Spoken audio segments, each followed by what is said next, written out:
नमस्कार दोस्तों, मैं अभिषेक ठाकुर स्वागत करता हूं आप सबका इको शास्त्र की एक और नई वीडियो में।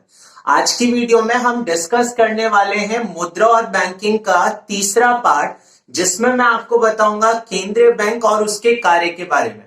चलिए तो लेट्स स्टार्ट विद।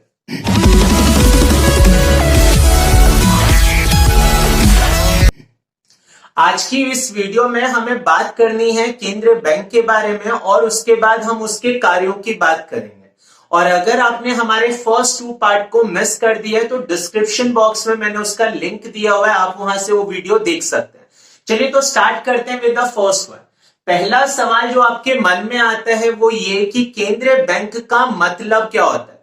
तो यहां पर बहुत ही आसान शब्दों में मैंने लिखा केंद्रीय बैंक इससे अभिप्राय देश की सर्वोच्च बैंकिंग तथा मौद्रिक संस्था से है जिसे नोट जारी करने का एकाधिकार होता है।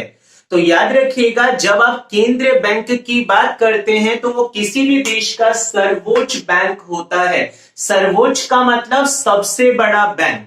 इसी प्रकार से मौद्रिक संस्था, सबसे बड़ी मौद्रिक संस्था, मुद्रा से संबंधित जो संस्था है उसका नाम क्या होगा? केंद्रीय बैंक।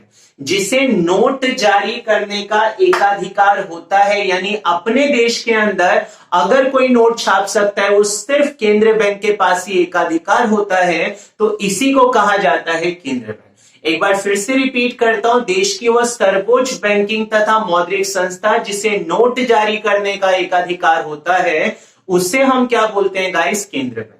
आगे मैंने लिखा, यह देश के संपूर्ण मौद्रिक तथा बैंकिंग प्रणाली को नियंत्रित करता है। तो याद रखिएगा, हमारे देश के अंदर जितने भी बैंक है, हमारे देश के अंदर जितनी भी मौद्रिक प्रणाली है, उन सभी को नियंत्रित करने का काम कौन करता है? केंद्रीय बैंक। तो केंद्रीय बैंक एक स्कूल के प्रिंसिपल की तरह होता है जो टीचर्स को नियंत्रित करने की कोशिश करता है। के बेसिस पर हर देश के अंदर एक केंद्रीय बैंक होता है। इसी प्रकार से भारत के अंदर जो केंद्रीय बैंक है उसका नाम है रिजर्व बैंक ऑफ इंडिया, जिसे आरबीआई बोला जाता है। और आरबीआई जिसकी शुरुआत भारत के अंदर 1 अप्रैल 1935 से हुई थी। तो याद रखिएगा, हमारा आरबीआई एक्ट था 1934 का, जिसके अकॉर्डिंग हमारा आरबीआई 1 अप्रैल 1935 से कार्य करना शुरू करता है। इसी प्रकार से बैंक ऑफ इंग्लैंड है, इंग्लैंड के अंदर जो सबसे पुराना केंद्रीय बैंक माना जाता है। इसी प्रकार से फेडरल रिजर्व सिस्टम है अमेरिका के अंदर। तो हर देश के अंदर एक केंद्रीय बैंक होता है, तो उसका एग्जांपल मैंने आपको बताया। अब हम बात करते हैं कि केंद्रीय बैंक हमारे लिए क्या क्या कार्य करता है। तो सबसे पहले हम केंद्रीय बैंक के 6 कार्यों की बात करेंगे। तो यहां पर पहला कार्य आपके पास है करेंसी प्राधिकरण, जिसे आप नोट जारी करना भी कहते हैं। आपने अभी पढ़ा कि केंद्रीय बैंक के पास एकाधिकार है, एक ही बैंक होता है जो नोट जारी कर सकता है, और वो कौन है जी? केंद्रीय बैंक। दूसरा पॉइंट आप पढ़ेंगे सरकार का बैंक। केंद्रीय बैंक सरकार के लिए क्या क्या करती है वो सरकार के बैंक कार्य में आपको पढ़ना है। तीसरा आएगा बैंकों का बैंक तथा निरीक्षक। ये देश का सबसे बड़ा बैंक है, तो ये छोटे बैंकों के लिए, व्यवसायिक बैंकों के लिए क्या करता है। फोर्थ पॉइंट जहां पर आप पढ़ेंगे मुद्रा पूर्ति तथा साख का नियंत्रक। ये किस प्रकार से अर्थव्यवस्था में मुद्रा पूर्ति और साख को नियंत्रित करने का कार्य करता है। फिफ्थ पॉइंट आएगा विदेशी विनिमय तथा स्वर्ण कोषों का संरक्षण। विदेशी विनिमय का मतलब विदेशी मुद्रा और स्वर्ण के कोषों यानी रिजर्व को संरक्षित रखता है, अपनी कस्टडी में रखता है। और लास्ट पार्ट हम पढ़ेंगे सांख्यिकी आंकड़ों का संग्रह तथा प्रकाशन। ये आपके लिए सांख्यिकी आंकड़ों का संग्रह भी करता है और उसका प्रकाशन भी करता है। तो चलिए, तो केंद्रीय बैंक के पहले कार्य से स्टार्ट करते हैं। और पहला कार्य आपके पास आता है मुद्रा प्राधिकरण, जिसे आप नोट जारी करना भी कहते हैं। अब इस कार्य के अंदर हम बात करेंगे कि जो केंद्रीय बैंक है उसे नोट जारी करने का एकाधिकार प्राप्त होता है, ये आप सभी जानते हैं। तो मैंने कुछ सिंपल वर्ड्स यूज किए हैं जहां पर आपके लिए ये पॉइंट याद रखना बहुत ही सरल होगा। एक देश के केंद्रीय बैंक को देश की घरेलू सीमा में नोट जारी करने का एकाधिकार होता है। तो जो भी आपके देश की घरेलू सीमा होती है उसके अंदर नोट जारी करने का एकाधिकार सिर्फ एक ही संस्था को है, और उसका नाम क्या है? केंद्रीय बैंक। भारत के केस में उसका नाम क्या है? RBI, reserve bank of India. Next point में मैंने लिखा भारत में आरबीआई ₹2 से लेकर ₹2000 के मुद्रा नोटों को जारी करता है। याद रखिएगा, हमारे केस में 2 रुपए से लेकर 2000 रुपए तक जितने भी नोट होते हैं उन सारे नोटों को जारी करने का एकाधिकार किसके पास होता है? केंद्र बैंक के पास। तो आपके मन में सवाल आता है कि 1 रुपए का नोट और सिक्के कौन जारी करता है? तो आगे मैंने मेंशन किया, भारत सरकार का वित्त मंत्रालय 1 रुपए का नोट तथा सभी सिक्के जारी करता है। तो जितने भी प्रकार के सिक्के होते हैं और 1 रुपए का नोट होता है वो कौन जारी करता है? भारत सरकार का वित्त मंत्रालय। आरबीआई क्या जारी करता है गाइस? 2 रुपए से लेकर 2000 रुपए तक के करेंसी नोट्स। थर्ड पॉइंट में मैंने लिखा, केंद्र बैंक द्वारा जारी मुद्रा असीमित विधिमान्य मुद्रा होती है। असीमित का मतलब जिसका भुगतान किसी भी सीमा तक किया जा सकता है। तो सिक्कों से भुगतान करने की एक सीमा होती है। भारत के केस में 1000 रुपए तक का भुगतान कर सकते हैं, पर नोटों से भुगतान करने की कोई सीमा नहीं होती। तो जितने भी नोट आरबीआई जारी करता है वो सभी क्या होते हैं? असीमित विधिमान्य मुद्रा। विधि का मतलब होता है कानूनी। तो वो मुद्रा जिसे हर किसी को स्वीकार करना पड़ेगा कानूनन रूप से, और कोई भी इसे स्वीकार करने से मना नहीं कर सकता, और वो नोट कौन जारी करता है? आरबीआई। तो आगे मैंने लिखा, अर्थात वह कानूनी मुद्रा जिसका भुगतान किसी भी सीमा तक किया जा सकता है और इसे स्वीकार करने से कोई मना नहीं कर सकता। क्यों? क्योंकि सरकार ने इसे आदेश दिया। तो याद रखिएगा, ये हमारे आदेश मुद्रा का एक हिस्सा होता है। अब सवाल ये उठता है गाइस कि जो मुद्रा प्राधिकरण है वहां पर एक ही बैंक ऐसा करता है, तो इसका फायदा क्या होता है? आगे मैंने लिखा, पहला फायदा यह है कि ये देश के मौद्रिक प्रणाली में एक रूपता बनाए रखता है। एक रूपता का मतलब होता है यूनिफॉर्मिटी। अगर एक स्कूल के अंदर 2 प्रिंसिपल हैं तो वो स्कूल अच्छे ढंग से कार्य नहीं कर पाएगा, क्योंकि उस स्कूल के टीचर्स को 2 प्रिंसिपल्स की बात माननी पड़ेगी और इसीलिए अच्छे ढंग से वो स्कूल कार्य नहीं कर सकता। इसी प्रकार से अगर हमें एक देश में सारे बैंकों को एक ही तरह से चलाना है तो हमारे पास एक ही केंद्रीय बैंक होना चाहिए। तो एक केंद्रीय बैंक होने का सबसे बड़ा फायदा क्या होता है कि हमारी अर्थव्यवस्था में एक रूपता की स्थिति उत्पन्न हो जाती है। सेकेंड पॉइंट में मैंने मेंशन किया, एकाधिकार के कारण समस्त मौद्रिक प्रणाली को नियंत्रित किया जा सकता है। तो जब आपका एकाधिकार होता है तो एक ही व्यक्ति का नियंत्रण है और वो पूरी तरह से संपूर्ण बैंकिंग व्यवस्था को नियंत्रित कर सकता है। बहुत ही सरल कार्य उसके लिए हो जाता है। थर्ड पॉइंट मैंने लिखा, यह मुद्रा के आंतरिक तथा बाहरी मूल्यों को नियंत्रित रखने में मदद रखता है। इसका मतलब क्या हुआ कि भारत में 100 रुपए का नोट पूरे भारत में 100 रुपए का ही चलना चाहिए, और इसी प्रकार से विदेशी मुद्रा के तुलना में आपके मुद्रा की क्या वैल्यू है उस चीज को निकालने का काम आरबीआई करता है। तो आरबीआई का काम होता है कि हमारे मुद्रा के मूल्य को नियंत्रित रखना, वो बहुत ज्यादा या बहुत कम ना हो जाए। तो ऐसी स्थिति की हम यहां पर बात करते हैं। इसी प्रकार से नेक्स्ट वन मैंने लिखा, मुद्रास्फीति तथा अवस्फीति। आप जानते हैं मुद्रास्फीति का मतलब कीमतों का बढ़ना, अवस्फीति का मतलब कीमतों का कम हो जाना। जब ऐसी स्थिति हमारे देश में आ जाती है तो केंद्र बैंक को अपना हथियार यूज करना पड़ता है, और केंद्र बैंक के उस हथियार का नाम क्या है? मौद्रिक नीति। तो मैंने यहां पे लिखा, विभिन्न मौद्रिक उपकरणों का प्रयोग करके इसे नियंत्रित करता है। अगली वीडियो में मैं आपको बताऊंगा मौद्रिक नीति के बारे में, ऐसे कौन से हथियार हैं जिसके द्वारा केंद्र बैंक मुद्रास्फीति और अवस्फीति की स्थिति को ठीक कर सकता है। लास्ट में मैंने लिखा कि ये सब संभव कैसे है? तो सरकार के संरक्षण के कारण जनता का विश्वास आरबीआई में बना रहता है। हमारा भरोसा आरबीआई पर क्यों? क्योंकि सरकार ने उसे संरक्षित कर रखा है। तो सरकार के संरक्षण की वजह से हमारा भी भरोसा आरबीआई में बना रहता है। तो आरबीआई एक सर्वोच्च बैंकिंग संस्था है जो ये जानती है कि कितनी मुद्रा की आवश्यकता हमारी अर्थव्यवस्था को है। आरबीआई जो हमेशा जनता के कल्याण के लिए कार्य करना चाहता है, वो जनता से तो प्रत्यक्ष रूप से कोई डील नहीं करता, लेकिन अप्रत्यक्ष रूप से वो जनता की सहायता करता है। पर आरबीआई मुद्रा क्यों छापता है? क्योंकि ये उसका मौद्रिक दायित्व होता है। हमारे देश में जिस मूल्य की वस्तु या सेवा का उत्पादन होगा उसी मूल्य की मुद्रा का उत्पादन करने का जो कार्य है वो केंद्र बैंक को करना पड़ता है। ये उसका मौद्रिक दायित्व है। तो खत्म करते हैं इस पॉइंट को। मैंने आपको बताया था मुद्रा प्राधिकरण, जहां पर आपने किया कि केंद्र बैंक के पास एकाधिकार है।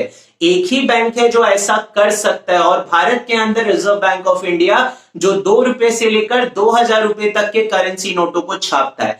1 रुपए का नोट और सभी सिक्के जारी करने का कार्य किसका? भारत सरकार के वित्त मंत्रालय का होता है। इसी प्रकार से मैंने आपको नेक्स्ट वन समझाया था कि जो भी मुद्रा आरबीआई जारी करती है वो असीमित विधिमान्य मुद्रा होती है। असीमित का मतलब किसी भी सीमा तक आप उसका भुगतान कर सकते हैं, और वो कानूनन मुद्रा है जिसे हर किसी को स्वीकार करना पड़ेगा।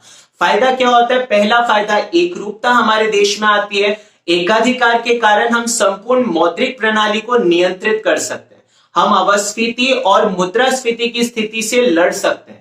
इसी प्रकार से यह हमारी मुद्रा के आंतरिक और बाहरी मूल्यों को नियंत्रित करने का कार्य करता है। तो नेक्स्ट पॉइंट आपके पास आता है सरकार का बैंक, जिसे आप बैंकर्स टू द गवर्नमेंट कहते हैं। अब हम बात करेंगे कि केंद्रीय बैंक सरकार के लिए क्या कार्य करती है। तो जो कार्य आपका व्यवसायिक बैंक आपके लिए यानी कि जनता के लिए करता है, वही कार्य केंद्रीय बैंक सरकार के लिए भी करता है। तो यहाँ पर 3 मेन कार्य की बात करते हैं। तो केंद्रीय बैंक सरकार के लिए 3 कार्य करता है। सबसे पहले बैंकर के रूप में, दूसरा एजेंट के रूप में, और तीसरा वित्तीय परामर्शदाता के रूप में।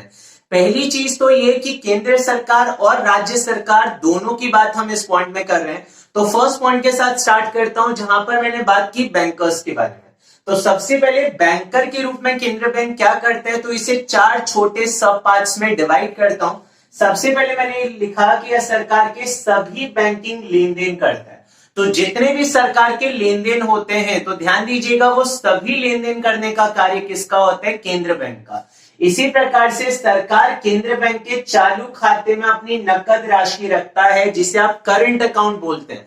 तो जैसे बिजनेसमैन के करंट अकाउंट होते हैं, उसी प्रकार से राज्य सरकार और केंद्र सरकार का करंट अकाउंट होता है किसके पास? रिजर्व बैंक ऑफ इंडिया के पास। थर्ड पॉइंट मैंने लिखा है सरकार के स्थान पर जमाएं स्वीकार करता है। यानी कि अगर सरकार को कहीं से कोई पैसे प्राप्त होने वाले हैं, तो केंद्र बैंक सरकार के स्थान पर यह कार्य करता है। अगर सरकार को कभी किसी का भुगतान करना है, तो सरकार के बिहाफ पर केंद्र बैंक वो भुगतान कर देता है। इसी प्रकार से अगर हमें मुद्रा का हस्तांतरण करना है, मान लीजिए हम किसी देश को दान देना चाहते हैं, तो सरकार के बिहाफ पर केंद्र बैंक उस दान का कार्य करता है। तो याद रखना, सरकार के आदेश पर केंद्र बैंक वो सारे कार्य करता है सरकार के लिए, जो आपका व्यवसायिक बैंक आपके लिए करता है। इसी प्रकार से यह सरकार को आवश्यकता पड़ने पर जमानत के बदले नए नोट जारी करके अल्पकालीन ऋण प्रदान करता है। इसका मतलब सरकार को अगर कभी भी पैसे की जरूरत पड़ती है, तो केंद्र बैंक उसके पास एक बहुत बेस्ट ऑप्शन होता है, जो आवश्यकता पड़ने पर सरकार को कभी भी ऋण दे सकता है। पर वो किसके बदले में देता है? जमानत के बदले में, और उसी जमानत को हम बोलते हैं ट्रेजरी बिल। तो ट्रेजरी बिल के स्थान पर आपको ऋण देने का कार्य केंद्र बैंक करता है। तो केंद्र बैंक जब सरकार को ऋण प्रदान करता है, तो वो सरकार के लिए नए नोट जारी करता है, जिसे हम घाटे की वित्त व्यवस्था कहते हैं। मैं रिपीट करता हूं 4 पॉइंट। सबसे पहले पॉइंट में आपने ये बात की कि सरकार के सभी बैंकिंग लेन देन करने का कार्य किसका होता है? केंद्र बैंक का। दूसरा पॉइंट आपने ये किया कि सरकार का करंट अकाउंट होता है केंद्र बैंक के पास। तीसरा पॉइंट आपने ये किया कि सरकार के स्थान पर जमाएं भी वही स्वीकार करता है, भुगतान भी वही करता है, मुद्रा का हस्तांतरण भी वही करता है। और लास्ट पॉइंट में आपने ये किया कि सरकार को कभी भी अल्पकालीन ऋण चाहिए, तो केंद्र बैंक ट्रेजरी बिल की सिक्योरिटी के बिहाफ पर उन्हें अल्पकालीन ऋण प्रदान करता है। प्रकार से नेक्स्ट वन आपके पास आता है एजेंट। अब एजेंट का मतलब होता है अलार्म फंक्शन, जहां पर केंद्र बैंक समय पर यह सूचित करता रहता है कि किसका हमें ऋणों का भुगतान करना है, किसका हमें ब्याज का भुगतान करना है। तो मैंने यहां पर लिखा, यह सरकार के लिए नए ऋणों का नियोजन तथा पुराने ऋणों तथा ब्याज का पुनर्भुगतान करता है। इसका मतलब सरकार को अगर किसी का ब्याज देना है, किसी के ऋणों का पुनर्भुगतान करना है, तो एजेंट बनकर यह सरकार के लिए ये कार्य भी करता है। तीसरा और लास्ट आपके पास आता है वित्तीय परामर्शदाता। तो याद रखिएगा, भंडारा और एडवाइस फ्री में मिलता है, तो केंद्र बैंक भी सरकार को एडवाइस फ्री में देती है।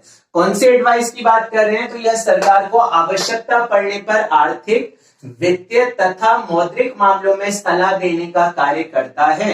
तो कभी भी सरकार को किसी भी प्रकार की अगर सलाह की जरूरत पड़ती है तो केंद्रीय बैंक सरकार को वित्तीय परामर्शदाता के रूप में सलाह भी देता है। तो याद रखिएगा, 3 चीजें आपने पढ़ी। सबसे पहले बैंकर, जहां पर सभी बैंकिंग लेन देन की बात की। दूसरा आपने पढ़ा एजेंट, जहां पर हम सूचित करेंगे कि कब किसका ब्याज का भुगतान करना है, कब किसका ऋणों का भुगतान करना है। और तीसरा, जहां पर वित्तीय परामर्शदाता के बदले जब भी सरकार को आवश्यकता पड़ती है सलाह की तो केंद्रीय बैंक उन्हें सलाह भी देता है।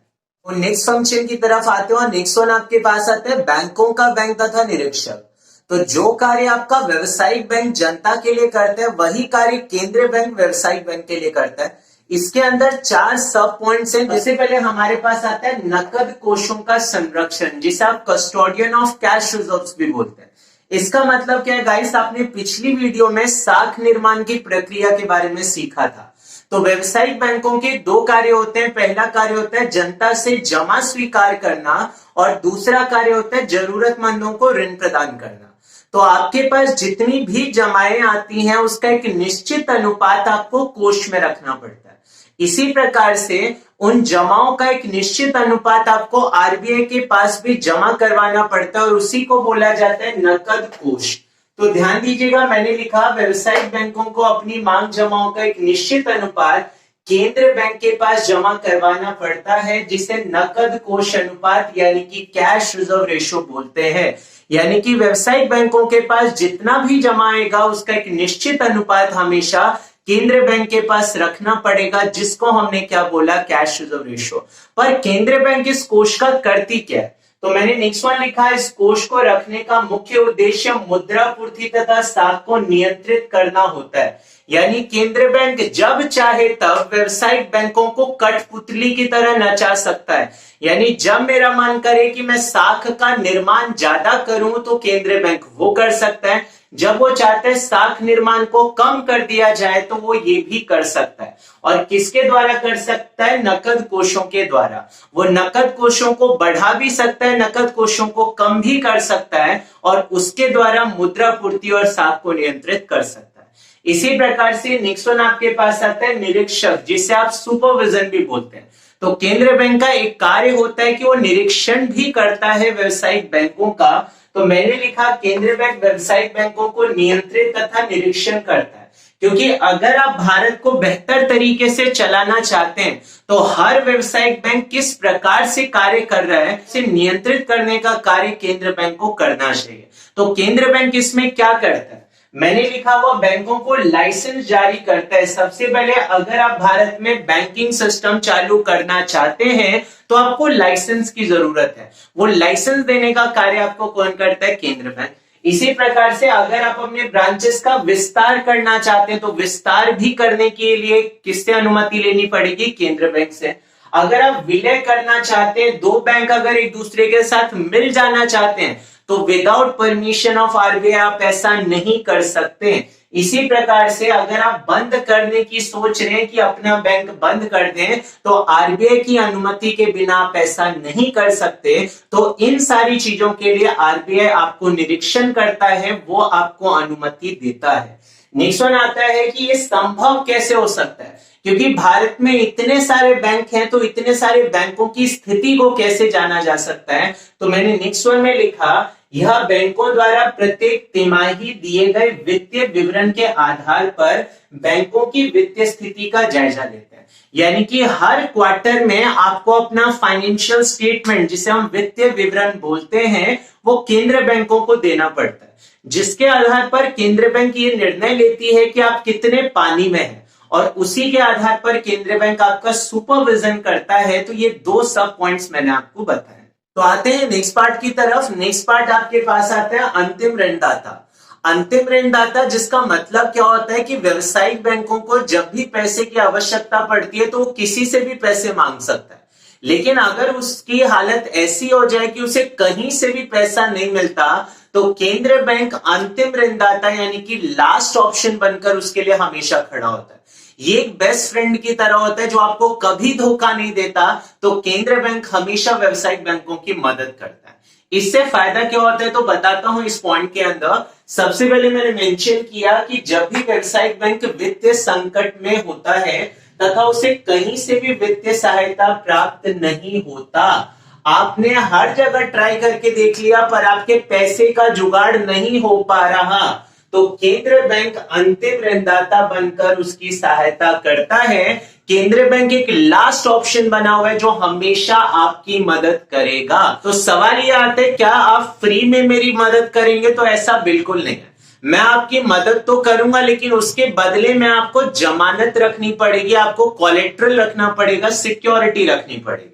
और मैं जब आपको पैसे दूंगा तो उसके बदले में मैं आपसे ब्याज लूंगा। तो मैंने यहां पर ये लिखा, केंद्र बैंक व्यावसायिक बैंकों को जमानत के बदले ब्याज दर पर ऋण प्रदान करता है। पैसा तो आपको मिलेगा पर आपको जमानत रखनी पड़ेगी और उसके बदले में आपको ब्याज दर भी देना पड़ेगा। नेक्स्ट वन मैंने लिखा, इससे बैंक दिवाला होने से बच जाता है। आप जो डिफॉल्टर होने वाले थे, जो दिवाला निकलने वाला था, उसमें आपकी सहायता कर दी केंद्र बैंक ने, क्योंकि उसने इस संकट की घड़ी में आपको सपोर्ट कर दिया। तथा बैंकों की साख बच जाती है, आपकी जो मार्केट में गुडविल है वो डूबने से बच जाती है, क्योंकि कई साल लग जाते हैं गुडविल बनाने में पर डूबने में 1 मिनट का टाइम नहीं लगता। केंद्र बैंक ने आपकी सहायता की कि आप अपनी गुडविल को गिरने से बचा सकते हैं। लास्ट में मैंने लिखा, मुद्रा बाजार में स्थिरता बनी रहती है, लोगों का विश्वास बैंकों पर बना रहता है। लोग ये नहीं सोचते कि हमारा पैसा डूब जाएगा। क्यों? क्योंकि केंद्र बैंक अंतिम ऋणदाता बनकर हमेशा खड़ा है व्यवसायिक बैंकों के लिए। ये इंपॉर्टेंट पॉइंट है एग्जामिनेशन पर्पस से। चलता हूं नेक्स्ट वन की तरफ और लास्ट पार्ट आता है समाशोधन गृह का कार्य। समाशोधन गृह का मतलब क्या होता है? इसका मतलब होता है क्लियरिंग हाउस फैसिलिटीज। अब आप जानते हैं कि व्यवसायिक बैंक अगर भारत में कार्य करना चाहते हैं तो उन्हें आरबीआई से लाइसेंस लेना पड़ता है। और जब आप आरबीआई से लाइसेंस लेते हैं तो हर बैंकों का खाता केंद्र बैंक के अंदर होता है। तो केंद्र बैंक समाशोधन गृह में क्या करता है कि दो बैंकों के जो अपने दावे होते हैं उनके बीच जो लेन देन होते हैं उन लेन देन को क्लियर करने का कार्य कौन करता है? केंद्र बैंक।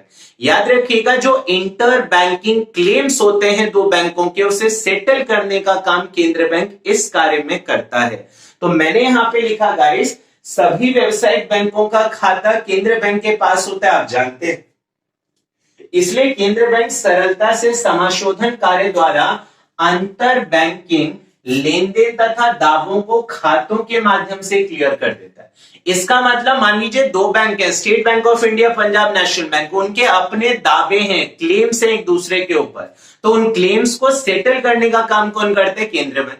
मान लीजिए जिसके खाते में पैसे आने हैं केंद्र बैंक उसे क्रेडिट कर देगा और जिसके पैसे काटने हैं उसे आप डेबिट कर देंगे। तो केंद्र बैंक के पास सभी बैंकों का खाता होता है, तो जिसका पैसा आने वाला होता है उसे हम क्रेडिट कर देंगे, जिसके पास से पैसा जाने वाला होगा उसे हम डेबिट कर देंगे। चलते हैं नेक्स्ट वन की तरफ। मैंने लिखा, इससे नकद हस्तांतरण में कमी होती है, क्योंकि नकद का कोई हस्तांतरण नहीं हुआ। अब स्टेट बैंक ऑफ इंडिया को पंजाब नेशनल बैंक को कुछ नहीं देना कैश के रूप में, क्योंकि डायरेक्टली उसे किसने क्लियर कर दिया? केंद्र बैंक ने। आगे मैंने लिखा, तथा कम नकदी की आवश्यकता पड़ती है, कैश का ट्रांजैक्शन कम हो जाता है। जब कैश का ट्रांजैक्शन कम होगा तो बैंकों को कम रिजर्व रखना पड़ेगा, जितना कम रिजर्व रखना पड़ेगा उतनी ज्यादा मुद्रा पूर्ति की जा सकती है। तो ये 4 सब पॉइंट्स आपने पढ़ा बैंकों का बैंक तथा निरीक्षक कार्य के अंतर्गत। चलते हैं नेक्स्ट वन की तरफ और नेक्स्ट वन आपके पास आता है मुद्रा पूर्ति तथा साख के नियंत्रण, जहां पर हम बात करेंगे कि केंद्र बैंक किस प्रकार से मुद्रा पूर्ति और साख को नियंत्रित करता है और उसकी आवश्यकता क्या पड़ती है। तो जैसा कि आप जानते हैं अर्थव्यवस्था में 2 स्थितियां उत्पन्न होती हैं, एक होता है मुद्रास्फीति, दूसरी होती है अवस्फीति। मुद्रास्फीति का मतलब कीमतों का बढ़ जाना और अवस्फीति का मतलब कीमतों का घट जाना। किसी भी देश के लिए दोनों ही स्थितियां अच्छी नहीं होती और इन दोनों स्थितियों के अंदर केंद्र बैंक को कीमतों को नियंत्रित करना पड़ता है। पर वो ऐसा करता कैसे? तो केंद्र बैंक के पास एक हथियार है जिसे आप बोलते हैं मौद्रिक नीति, जिसके बारे में मैं आपको नेक्स्ट वीडियो में डिटेल में समझाऊंगा।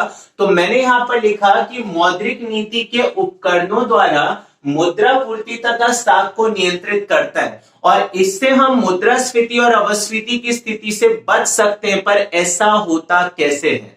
तो मैंने फर्स्ट पॉइंट में लिखा कि मुद्रास्फीति की स्थिति में आप जानते हैं मुद्रास्फीति का मतलब कीमतों का बढ़ जाना, और कीमतों के बढ़ने के पीछे सबसे बड़ा कारण क्या होता है? मांग का बढ़ जाना। जब किसी वस्तु की मांग उसकी पूर्ति से ज्यादा होती है तो मुद्रास्फीति की स्थिति उत्पन्न हो जाती है, और ऐसी स्थिति के अंदर केंद्र बैंक क्या करता है? कीमतों को नियंत्रित करने के लिए संकुचनात्मक मौद्रिक नीति का प्रयोग करता है। संकुचनात्मक का मतलब जहां पर मुद्रा की पूर्ति को कम कर दिया जाएगा। पर यह संभव कैसे होगा? तो स्टॉक को महंगा करता है, तो इसके लिए हम क्या करते हैं? स्टॉक को महंगा करते हैं, और स्टॉक को महंगा करेंगे तो मुद्रा पूर्ति में कमी हो जाएगी। पर यह संभव कैसे होगा गाइस? तो यहां पर आप रेपो दर में वृद्धि कर सकते हैं। मैंने आपको अभी थोड़ी देर पहले बताया था कि जब भी व्यावसायिक बैंकों को पैसों की आवश्यकता होती है तो केंद्र बैंक के पास जाता है, और केंद्र बैंक जो ब्याज आपसे लेता है उस ब्याज दर को रेपो दर बोला जाता है। अगर रेपो दर को वो बढ़ा दे तो आप केंद्र बैंक से पैसा नहीं लेंगे, यानी कि आपकी साख क्षमता क्या हो जाएगी? कम हो जाएगी, और मुद्रा पूर्ति अर्थव्यवस्था में क्या हो जाएगी? कम हो जाएगी। तो केंद्र बैंक हमेशा इसी उद्देश्य से कार्य करता है। इसी प्रकार से आप एलआरआर में वृद्धि कर सकते हैं। अगर एलआरआर को हमने बढ़ा दिया तो बैंकों को ज्यादा पैसे कोष में रखने पड़ेंगे, और जितना ज्यादा पैसे वो कोष में रखेंगे उतना कम पैसा वो ऋण दे पाएंगे। तो इस प्रकार से मुद्रा पूर्ति कम हो जाएगी जब भी मुद्रास्फीति की स्थिति उत्पन्न होती है। इसी प्रकार से हम रिवर्स कर सकते हैं अपस्फीति की स्थिति में।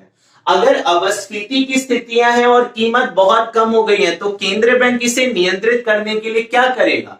तो केंद्र बैंक इसे नियंत्रित करने के लिए विस्तारवादी मौद्रिक नीति का प्रयोग करेगा। विस्तारवादी का मतलब इस बार मुझे लोगों की जेब में पैसा डालना है। लास्ट टाइम मैंने लोगों की जेब से पैसा निकाल लिया था क्योंकि मांग बहुत ज्यादा थी।